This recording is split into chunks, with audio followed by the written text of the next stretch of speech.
Doctor Mandeep, तुम्हारा जो question था वो ये था कि क्यों जरूरी है बेसिक प्रिंसिपल्स। क्योंकि बार बार हमारी ये बात होती है कि अगर whenever you have to treat a patient clinically, you should know all the basics of Ayurveda. इस पे बहुत हमारी लंबी चौड़ी डिस्कशन हुई है। क्योंकि किसी भी इवन के एक लैंग्वेज ले लो आप, फॉर एग्जांपल आप पंजाबी में कोई बात करनी चाहते हो तो पंजाबी में आप अपने भाव व्यक्त करना चाहते हो तो उसके लिए ज़रूरी है आपको पंजाबी के बेसिक्स और वर्नाकुलर्स वो सारे आने चाहिए। अब ये तो नहीं है ABCD में आप पंजाबी लिखोगे, यानी कि आप लिपि यूज़ करोगे इंग्लिश की और उसमें आप लिखोगे पंजाबी के बारे में, तो ऐसा कभी होता नहीं। इसी तरह से whenever you wanted to treat any patient through Ayurveda, then it becomes must that you should know all the basics of Ayurveda, because you have to treat the patients according to the basics of Ayurveda only. You are not treating the patient from the angle of the modern science or from allopathic angle, though we compare the things. Comparison is something else.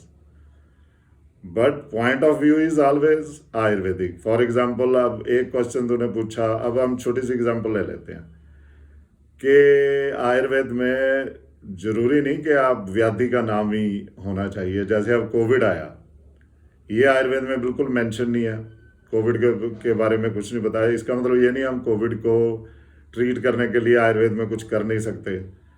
अब फिर उसके उस वो करने के लिए हम क्या करेंगे?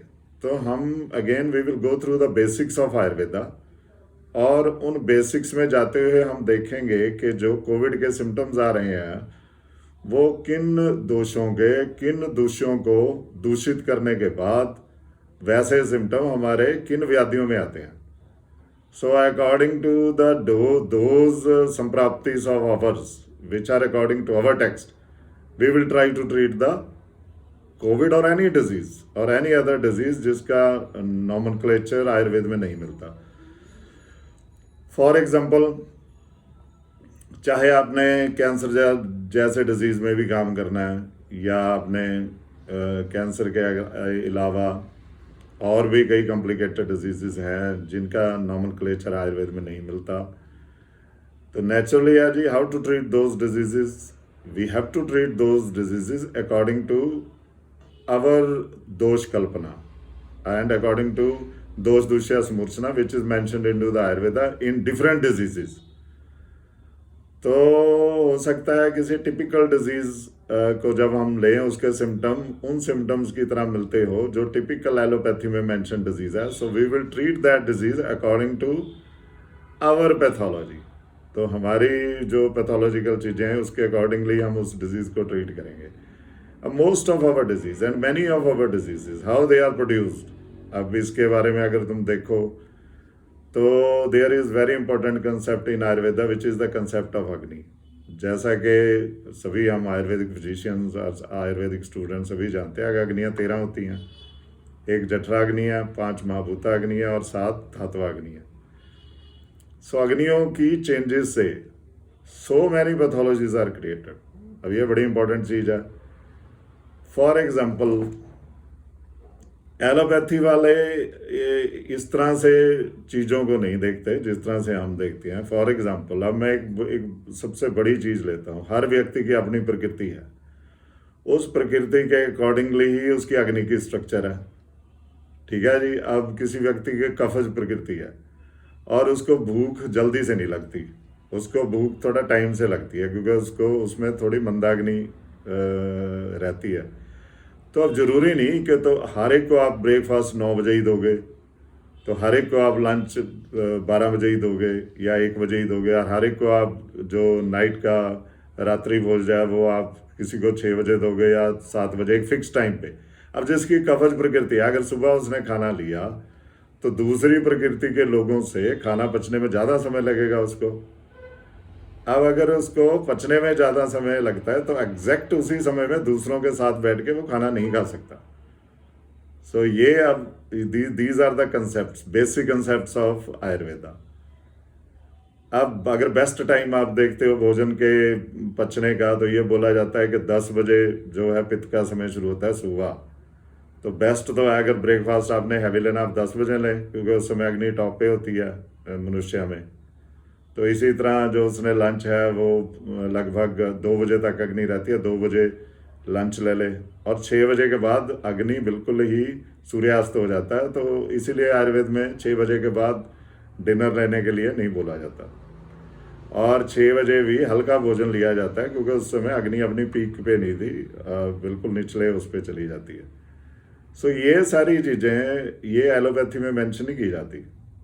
So according to Ayurvedic angle, you have to see the things and you have to treat the patients strictly according to Ayurvedic angles.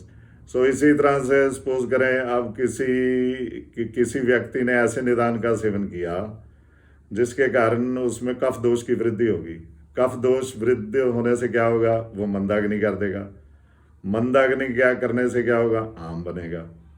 So that ama is going to create diseases. वो आम रस धातु में मिलके जगह जगह बॉडी में different cells में चला जाएगा और वहाँ पे जाके डिफरेंट प्रॉब्लम्स क्रिएट करेगा। क्योंकि आम किस चीज़ को बोलते हैं, आम ना तो पूरा पका हुआ भोजन है, ना ही वो मल बना, ना तो बॉडी उसको बाहर निकाल सकती है और ना ही बॉडी उसको यूज़ कर सकती है, क्योंकि पूरा पका मल नहीं बना। सो इसको हम बोलते हैं मेटाबॉलिक डिस्टर्बेंसेस। अग्नि सही तरह से काम ना करने के कारण जब भोजन पूरी तरह से नहीं पचता तो कुछ अंश जो है वो आधे बचे हुए रह जाते हैं, जो ना तो पूरी तरह पचते हैं, ना पूरी तरह ना पचने के कारण पूरा सार और किट भाग नहीं बना। सो ये जो आधा पचित है जिसे उसे हम बोलते हैं आम। रादर इसको आयुर्वेदिक संदर्भ में ये कहा जाता है जी, अगर अग्नि आपकी मंद है तो डाइजेशन इज डिलेड। लेकिन अगर इतनी मंद होगी कि बिल्कुल ही भोजन हजम नहीं हो रहा और प्रॉपर आर्म फॉर्मेशन होगी, तो वहाँ पे हमें बोला जाएगा कि digestive system is now failed.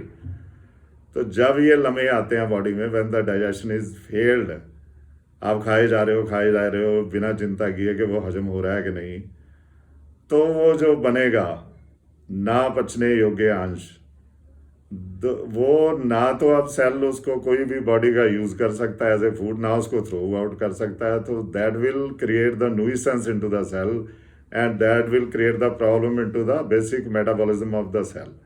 तो इस तरह से आयुर्वेद के कंसेप्ट है, ऐसे डिजीज पैदा होगा। तो इसका मतलब उस आम को आपने बनने नहीं देना, अग्नि को आपने मेंटेन करना है, आम का पाचन करना है।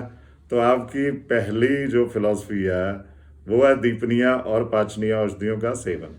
अग्नि को मंद नहीं होने देना और अग्नि को इतना मेंटेन करना है कि भोजन प्रॉपर पचे। सो ये अब अगर आप लोगों को यानी कि हमें बेसिक कंसेप्ट पता ही नहीं, तो how we will treat the various diseases. क्योंकि डिजीज का नाम तो अब मैनिफेस्टेशन, जब पैथोलॉजी किसी विशेष स्थान पे जाके जब दोषों ने व्यक्त किया अपने को, तो ही पता चल गया ना डिजीज तो।